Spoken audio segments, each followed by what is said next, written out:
Welcome to Outtherenomad. In today's video, we're going to be covering arguably hikers and campers' favorite thing, food. Let's get out there.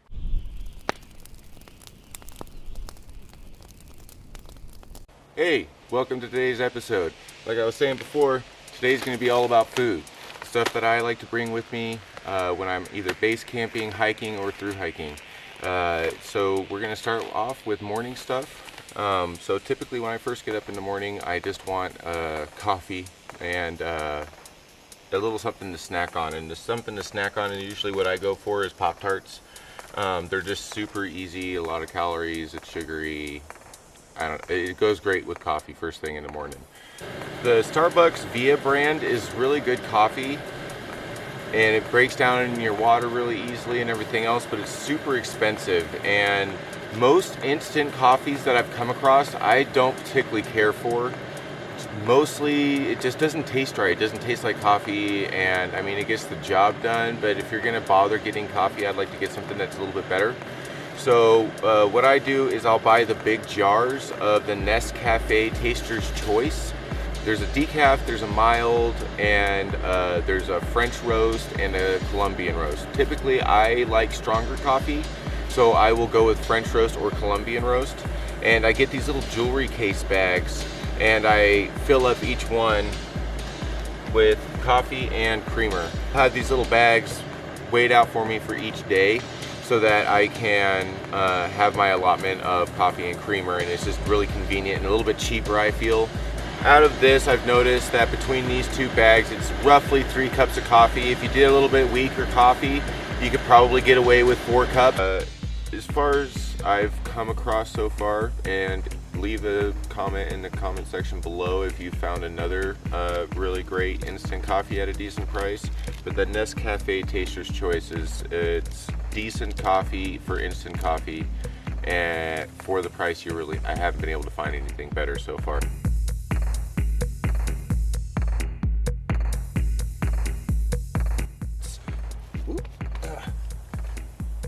Fly got me. 2 bags of original Quaker Grits and chocolate breakfast essential mixed together in a little sandwich baggie here. And what I'll do is I'll pour it into either the peanut butter jar or whatever jar you're using. I don't have one with me today because I'm base camping, but it's essentially the same thing as what I'm going to do here. Is I'm going to cold soak this over the next like 2 hours or so, and it'll just be sitting in my bag cold soaking. It'll be fine sitting in there. And I found that the grits and the oatmeal in the morning, well, at least a couple hours later, is really good stuff, cold soaked, and it doesn't take any energy or effort. It's ready for you when you're ready. So all I got to do here is get some more water out of the jug, tip this forward. Now when you're adding water to stuff, I've noticed when you're cooking and camping, you got to be really careful because you're not measuring things out and you're not adding a precise amount of water. Add water slowly, because you can always add a little bit more water, but you can never take the water back out. So I've had more than one watery meal.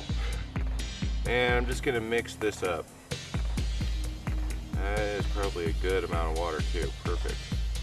Now you want it, when you're cold soaking stuff, you want it to be a little bit watery, because it's going to suck up some of that water, but you don't want it too watery. I think I may have added maybe a little bit too much to this, but I bet you this is going to thicken up nice. But basically in the jars you can shake it and mix it up that way.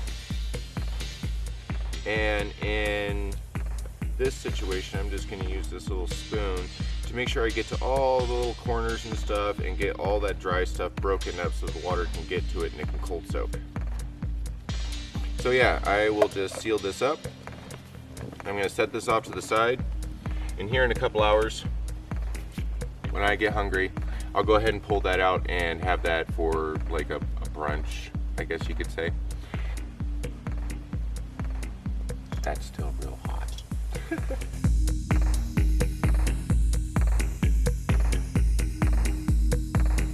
See how things are going in here. It's been probably cold soaking for about 2 hours, and it looks like it's set up real nice. Messy. Make sure to always wash your hands. But yeah, so as you can see, those grits set up real nice, especially because you don't have to do any cooking and it's ready for you as soon as you're ready later on.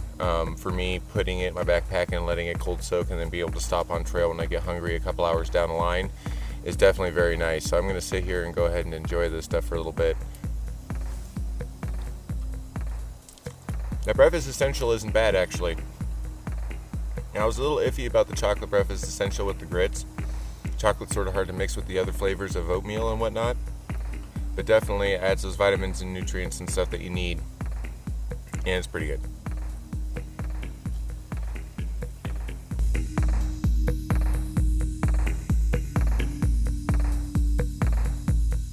So one thing I'm really not going to do in this video is get into my snack bags too much. These I covered in a different video, my AT through hike, Appalachian Food Resupply. I'll leave a card. But pretty much, I didn't really want to have to stop and make stuff for lunch. And I don't really do big meals anyway, except for dinner. I primarily take in most of my calories in the evening for dinner. So pretty much this is a bunch of stuff that I can just grab really quick and easy throughout the day and just throw down calories as I'm moving. Mostly it's bars and stuff like that. So yeah, again, if you want to check that out, link will be up there and in the description.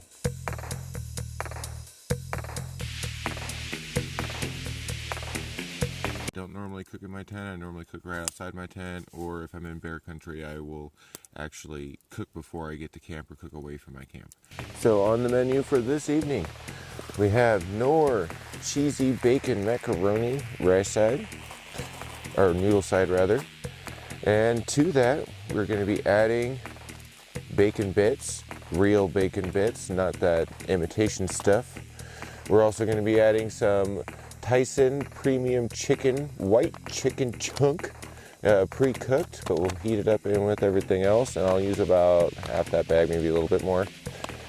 And the one thing I'm super excited about is the baby block of Velveeta cheese. So that should be really good. It's gonna make it extra cheesy and extra, oh man, this is gonna be really good stuff. But I'm gonna go ahead and get this water going. Rocket ripping away there. And honestly, I add these noodles right away. Just makes things easier.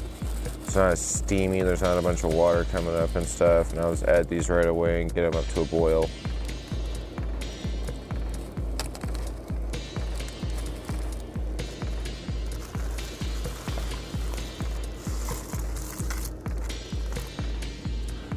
Give this a quick stir. Try to get all that seasoning and whatnot in there. Make sure all the noodles are nice and wet. Break up any chunks that you see.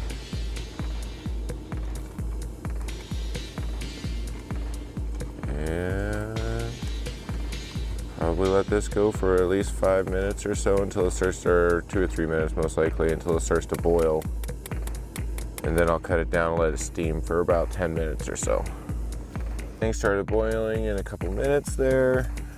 So I've turned it down and we're gonna start the simmering process here. Just let these noodles fatten up a bit. I find that it really helps if you actually, when you're cooking it, to start adding the Velveeta now, because it takes a little while for that cheese to melt down. So what I like to do is just grab it like this, and I'll take some of this off of here. And I find if you mix it up into smaller little chunks like that, it melts a lot easier. I'm gonna turn the heat up a little bit on this. Add a lot of cheese. And give that a good stir. It's all nice and mixed in there. I'm gonna recover this. And let that cook for a while.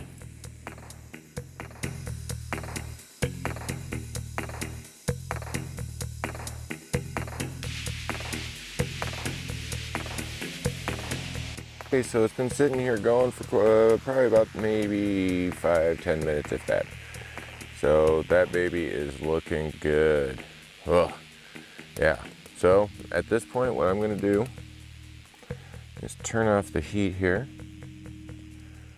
I'm gonna pull this thing off of the heat, set it over here on the ground, and I'm gonna cover it up and just let this thing sort of cool off for a while. It's gonna be a good half hour before I can even get my mouth close to that thing. So it sat around for a bit here, and man, I'll tell you what, this stuff is freaking delicious. Set up really nice. It's super cheesy, lots of chicken and bacon in there. Yeah, so I think it's time to go ahead and sit down and have some dinner. I got myself a nice IPA here and a nice little fire going over there. But I think I'm gonna go sit around and have some dinner. And as always, if you find these videos entertaining, informative, please give it a like, hit that subscribe button, ding the bell notification, and we'll see you next time we get out there. Life's hard sometimes.